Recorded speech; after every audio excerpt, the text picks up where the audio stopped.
Welcome everyone. Today we're lucky to be joined by Paul Scurrah, the CEO and Managing Director of Pacific National. And Pacific National is a key founding partner of Australians for Mental Health. And it's a real privilege to have Paul to share his view on mental health and what's been useful for him, and also why the organisation is supporting us today. So, Paul, thanks so much for joining us. Absolute pleasure, Chris. Thank you for having me. And so, maybe, take us back to, your early days, perhaps like in your, younger times, childhood, adolescence. What was sort of the concept of mental health back then? Oh, so it wasn't talked about a lot, actually, Chris, growing up. So I think, this is one of the things that we know about mental health. It affects both genders, but I certainly grew up in an era where it was weak for men in particular to talk about their struggles with anxiety or depression. I watched, a lot of behaviour in the environment I grew up in was about intimidation and bullying, and you had to either harden up or man up, or those sorts of phrases that we all got used to. So it painted the picture that it wasn't okay to show your vulnerability. That painted the picture that it wasn't okay to cry as a guy. So for me personally, it was something that was never called out enough. You learn a lot in life by examples, and you learn as much about poor examples or bad examples as you do about good examples. And at least that taught me that it wasn't right.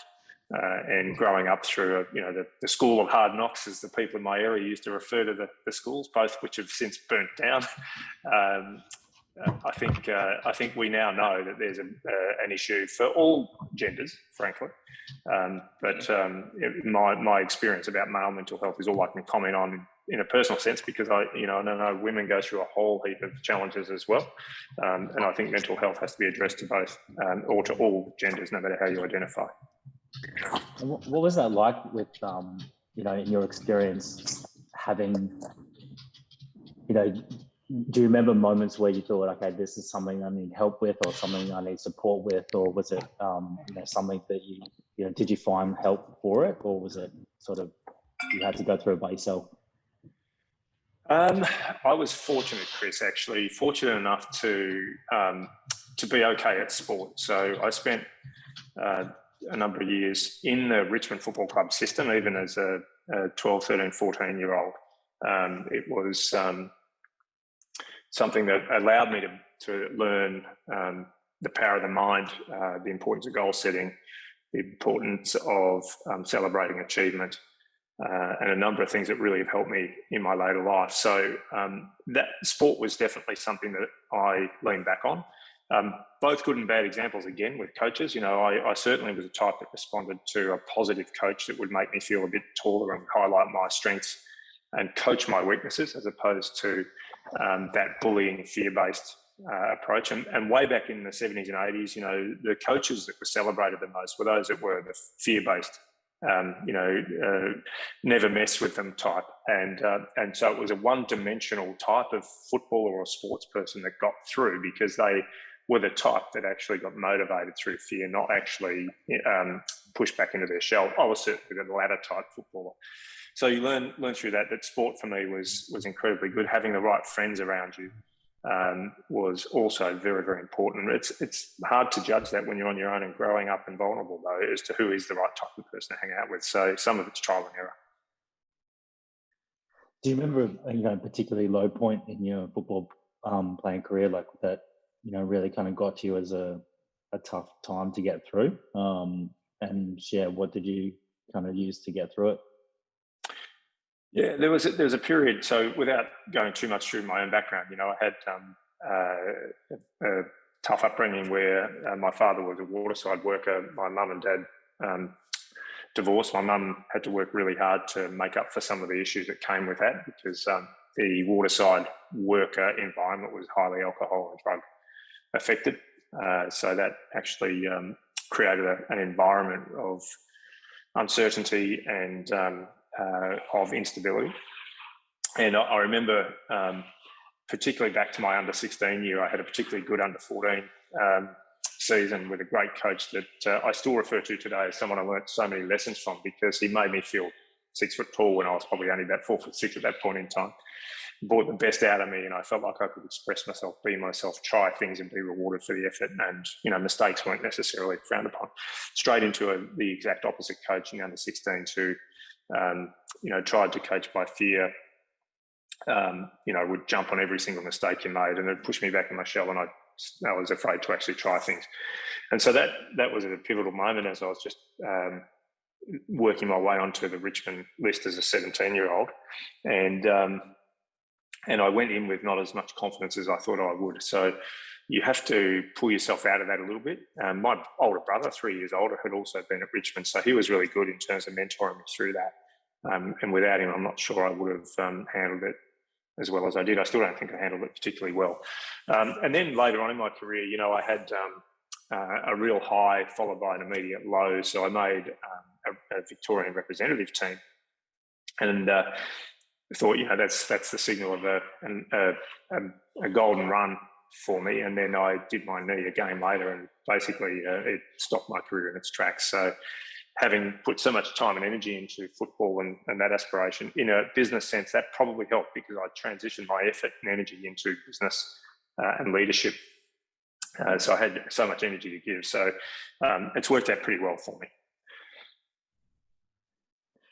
Have you found like the lows in football, are they lower than the ones in corporate life, or like how does the pressure feel different? You know, it's probably not thousands of people watching you every second, you know, every move, but you know, certainly in the realm of media, it gets played out. Is there parallels there? Yes, it is, because success in business is defined by progress and by growth, and you know, sometimes by market share, depends on what industry you're in, and you know, making a profit. So, but you know, if your whole success is about being the number one in the country, then yes, it would be a lot more highs and lows. But success is defined by the board, defined by your investors, defined by your people, and defined by your customers. And so that means that in business, there's multiple winners. You know, the entire market can move. In football, it's so much different. You know, it's 18 clubs in the AFL, one winner every year, which means 17 are going to be bitterly disappointed. And being involved with the Gold Coast Suns from the very get-go, from the day they were established, it took me way back to the real highs and real lows in football. And I forgot that, you know, if you're so invested in your team and your sport and you lose, how low you feel. And I travelled with the team once to Tasmania. We got absolutely thrashed. And just the feeling of depression in the airport lounge flying back out took me way back to the highs and lows of football. And so I don't think it's anywhere near that sort of roller coaster in business. I think you know, there are down moments clearly with what I went through at Virgin, mental health and depression, and the big impact on people's well-being, and the removal of certainty was a huge driver of concern for me. But no, I don't think the roller coaster nature of football translates very often into business, but there are times when it does. Perhaps you mentioned your experience at Virgin, and you know, in the football teams, you got like probably a very tight community of players and coaches, and the you know, got fans, but the sort of cultural safety and well-being is pretty contained within that group of people. And then you go to, you know, running organizations with tens of thousands of people, you know, as you've done, and like it's this. How do you how do you create cultures that are very mental health positive, and what are some of the challenges you've seen perhaps at Virgin or at Pacific National now that you've had to overcome, and what have you learned from that? Yeah, I've learned a hell of a lot, Chris. Across every company I've ever worked for, I've learned that, and I still today don't believe business does anywhere near enough to assist, combat, or educate on mental health. And, you know, at all of the companies I've worked for, I've seen and really, really bad examples of intimidation, bullying, harassment, abuse, being accepted as leadership, and they're just doing their job. I've seen nice people in leadership roles, so it's not necessarily about them being bad, but overlook or not address peer-to-peer bullying, intimidation, harassment, or being abused by customers and just letting it happen. So that's saying the standard you walk past is the standard you accept. So I don't believe companies do anywhere near enough. They don't call it out enough. And so in my experience, you know, one of the things I like to do is, given the positions I've got, the authority that I have, is use that to create a culture that is designed to make a company thrive, not just for next year, but for the next 5 to 10 years.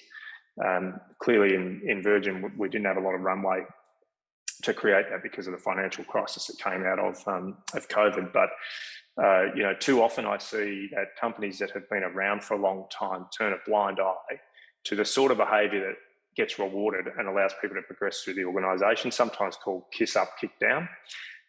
And so I pay a lot of attention to the way people lead. And so at PN in particular, we've just created this program called our PNA.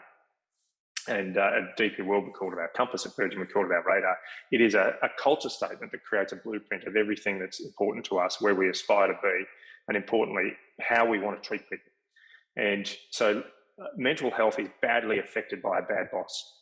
And so it's really clear to me that we need to change, circuit break the type of people that have made their way up the system because they have kissed up and kicked down, to change that and say that is no longer acceptable. And it's no longer acceptable from a business point of view, but it's absolutely unacceptable to do that to someone's life. And quite often when we're setting these systems up, I say to my leaders, think about your children or your family or your friends. Would you be honoured and proud for them to come and work at this company, or would you be worried for their welfare? And let's think about your impact on that, and think about how you make sure that it's more about, yes, we'd love you to come and work here because we know it'd be a great place for you to be. And so that's what I've learned through my leadership, is bad leadership. And it's one of the reasons why I do not like the phrase lead by example, because everybody does. And quite often, because people see power-based leaders bullying, harassing, forcing people against their will to do stuff, because of that, I think lead by example is not a very good phrase. So lead by the right example is what we talk about at the companies that I run. That's great. Yeah, it's really it's common to hear that corporate environments are places of harm more than they are places of healing. Like, people kind of deal with it, cop it, and they clock in and have to, they get paid, but actually it makes things worse over time. And I think creating a culture that actually people become psychologically stronger and better for having come to there each day. That's amazing ambition. And I want to just kind of segue back into your own personal history. Haven't had a tough upbringing yourself, and kind of going through those challenges. And I imagine probably that led to the ambition that has led to the great career that you have had. Have you, in your own life, sought out psychological support or counselling support at different points to make sense of that and kind of understand where that comes from, and perhaps understand, where you've come from? Absolutely, I have, Chris. More often than a lot of people would care to admit. A part of it is just about seeking to understand. And one of the values that we now have at PN that I've pushed in other ways in other companies is curiosity, because it's such an important leadership tool. So you can understand more about the people that work for you. It allows you to care more about them, even in tough discussion times. And so seeking out counsellors, experts, psychologists. I know there's a number of my people that have worked for me. I can see their names on the call, and they'll vouch for this. But getting, positive leadership guidance through a number of consultants. We use Phil Allison from Corporate Edge. We use Bruce Sullivan from One Life, and they're both very different people, but they both focus on getting into the hearts and minds of the people and getting them to lead in a way that. And I'm a big fan of LSI. So for those people who know LSI. It's getting people into the blue. And in that space, measuring people on LSI, blue is, by the critics of LSI, seen as soft. It is absolutely not soft. It's about motivating people to get a great outcome without you having to bully them to get there. So I take advice from a number of different places. I read extensively on the topic. And, to me, there isn't really a lot of complexity to helping mental health. The biggest issue I have right now about it is, and this is business again, it's the psychology and marketing, and it's social media more than ever. And this is why I've had to go deeper into understanding how I combat it with the pressure that's been on me in the last couple of years. How do I combat it? deeper than ever. We've got marketing with a psychological bent to it, and you've got Instagram, Facebook, and the like, creating this never enough mentality. Brene Brown talks about that. Doesn't matter what you've got, it's never enough. You know, you're looking at the whole and not the donut, so to speak. And gratitude is something I push really, really strongly into the businesses. So let's not forget how good we've got it. Let's not forget to look at what we've got. But what we're doing is we're driving past billboards, we're seeing ads, we're seeing buses with billboards, and thousands and thousands of times per day, effectively the message is, hey, Chris, you haven't made it yet because you don't have this. Hey, Chris, you're not good enough yet because you don't have this. Or on Instagram, Chris, you don't have this sort of body, so you know you're not good enough.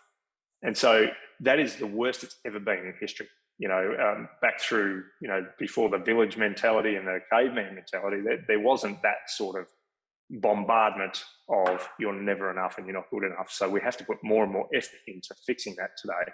And the first starting point, in my view, is gratitude. Remind yourself why it's great to jump out of bed, why it's great to be alive today, why it's great that we've got more comforts than ever, than we've ever had in history. Try and switch the news off, try and get off Instagram. I'm guilty of that myself as well. And it's just a reminder, but gratitude is a great start.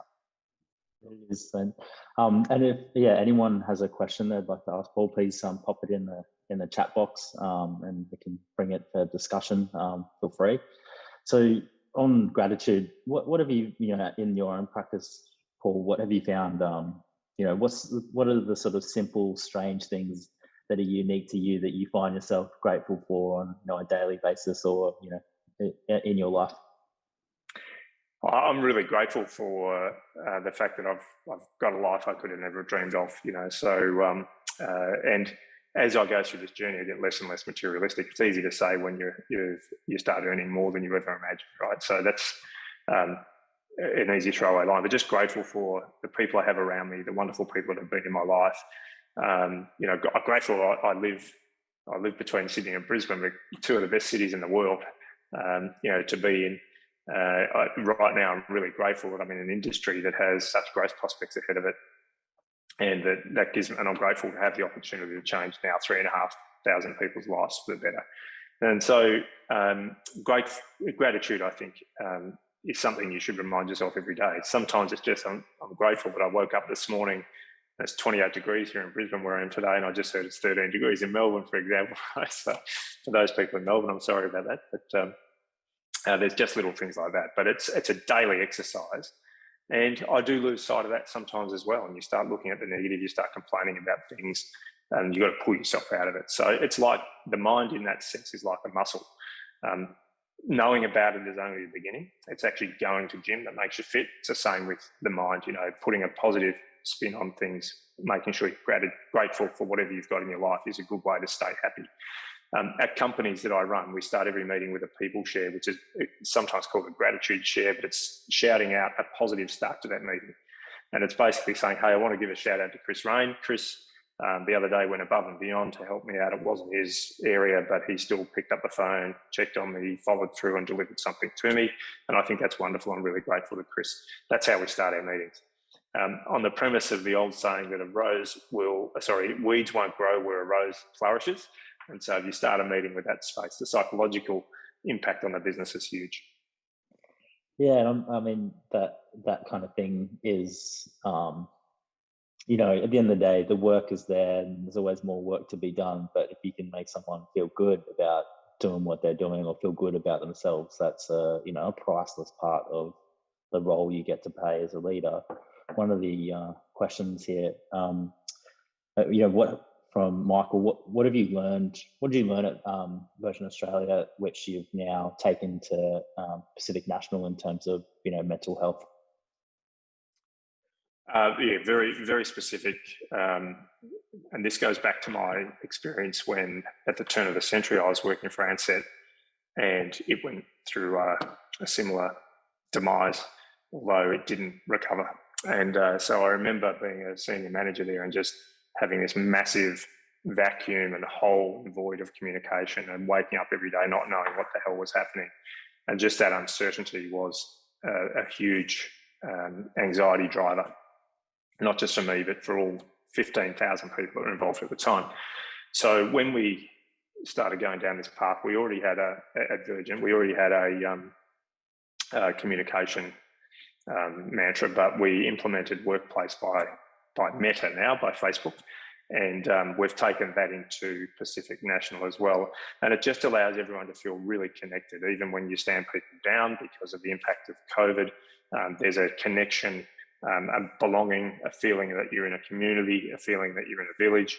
And it allows you to communicate if necessary every 15 minutes or every hour. Even when you've got nothing to tell people, you jump on and say, hey, it's just Paul here, giving you an update. We haven't heard yet about A, B or C. Going to keep you in the loop. As soon as I hear something, I'm going to jump back on here and do it. It allowed peer-to-peer support. It's such a really flexible system. We replaced Yammer with Workplace, and Workplace is like a Rolls Royce to, and Microsoft will hate me for saying this, but Yammer's nowhere near as good as Workplace. It works very similar to Facebook, but it does allow a lot of learnings, a lot of support. Even when people have been stood down, they have felt more connected than ever. And connection and belonging is a huge, huge part of mental health. And with COVID, one of the negative drivers of mental health is isolation and loss of hope. Now, when there were lockdowns happening, people were stood down and there was so much uncertainty. That was a huge driver. So we had to counteract that with workplace connection, belonging, communication. And I think that's the biggest lesson I got out of the crossover between where I came from and coming into Pacific National. And another question here is around that, you create these great cultures of connection, but, that might often lead to people, particularly introverts, I imagine, losing their energy. And there's a question around, energy is renewable, but time is not. How do you personally go about refueling your tank these days to keep operating at the levels that you do? So this is about me personally, Chris. I like to exercise a lot. I think sometimes I forget, but I get the runner's high, and it clears the mind. And not a very good runner, by the way, but it's a good sweat and a good puff makes me feel really, really good. And forcing the time is so important to do that. Others might like to do it in the morning or night, whenever it works. But I'd say to people, take the time to switch the phone off, either go for a long walk or a run. Meditation is often talked about, and people often meditate without knowing it. So meditation is about focus or contemplation. So if you switch the phone off and you run, the mind will just go to places where being on the phone or watching TV won't go. So golf is a form of meditation, skiing is a form of meditation, but it's about focus and it's about contemplation. It's about taking yourself into a more relaxed place. And so that's a huge part of what I do. And I do meditate as well. I don't do it as often as I should. Every time I do it, I feel better. Well, I'm with you on the golf front. Love it, especially when you're playing well, right? Oh, well, yeah. Well, I've ended a few golf games very angry. I'm not sure it was good for my mental health. And it was never my fault. It was the wind or the grass or the clubs or something like that. But some people get meditation out of golf. I certainly don't.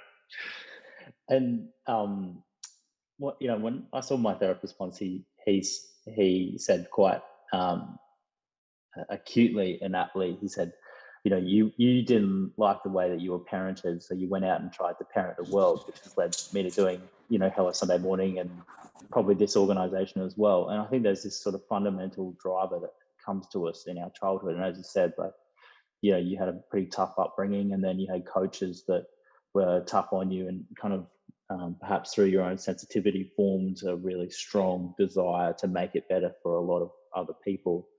Do you feel like, that those things, when you think about the jobs that you're doing, is that really what drives you? Like what really what makes you want to take on a role in a particular company over another, or how do you make those choices in your career? Good question, Chris. I think, I'm very grateful for the lessons my parents gave me. There were circumstances where my dad didn't know better, that, his mantra was, do as I say, not as I do. Don't follow my example.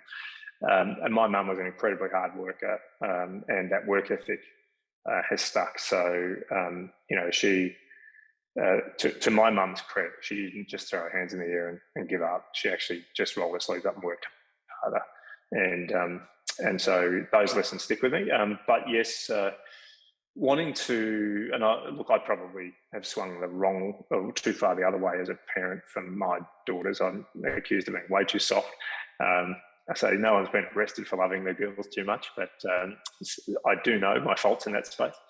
But in terms of the companies I run, I think it's just, it's the right thing to do.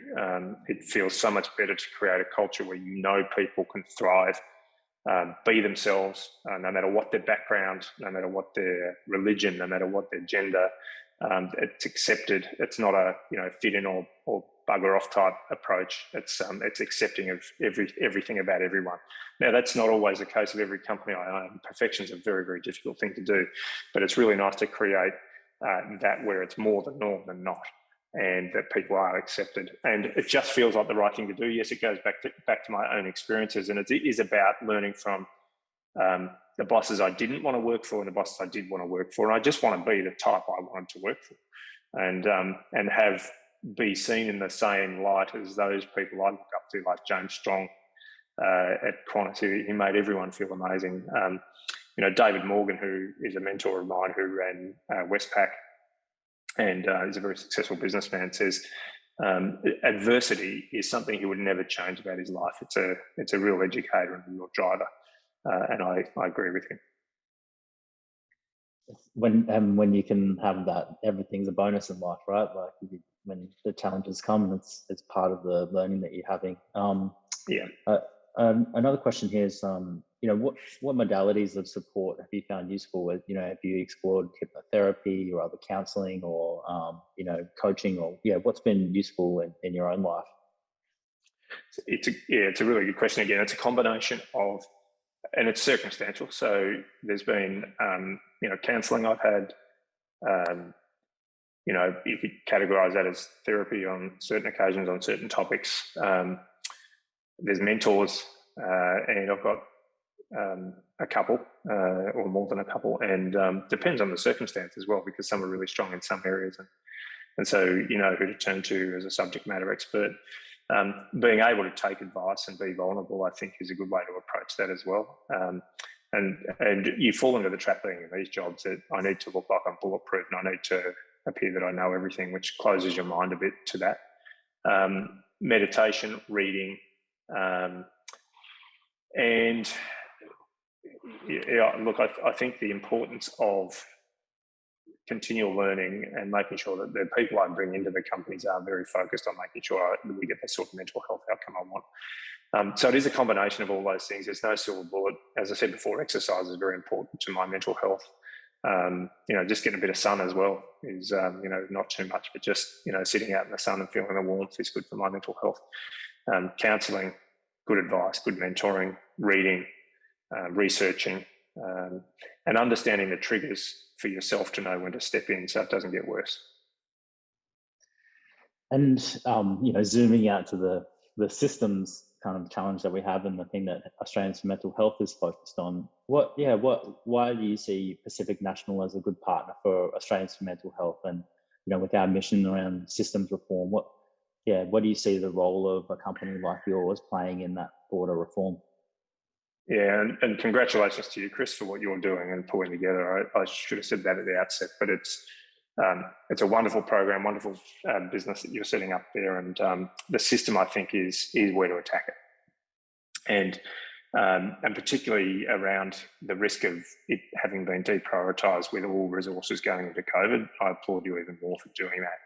So, why is it so important for Pacific National to be involved? Business, I said at the very beginning, I think business has got to step up more and get out of it a little bit. And there's some great leaders out there that are doing wonderful things as well. And, I'll call out Michael Schneider from Bunnings. I love his approach and the way he does things, the way he treats his people, and the loyalty that comes out of them having this real passion for Bunnings because of the way they're treated. But I think business needs to do a lot more. We're big employers of large number of people, and we can set the agenda for behavioural expectations that go out of the workplace as well. So it used to make me feel it still does, make me feel very, very proud, particularly at DP World, when some of the people we took on that journey would come in and say, it hasn't just helped my work life, it's really helped my home life. It's opened my eyes to my behaviour, and my partner has said I've become a better partner as a result of it. And I think we've got to do more than that, more of that.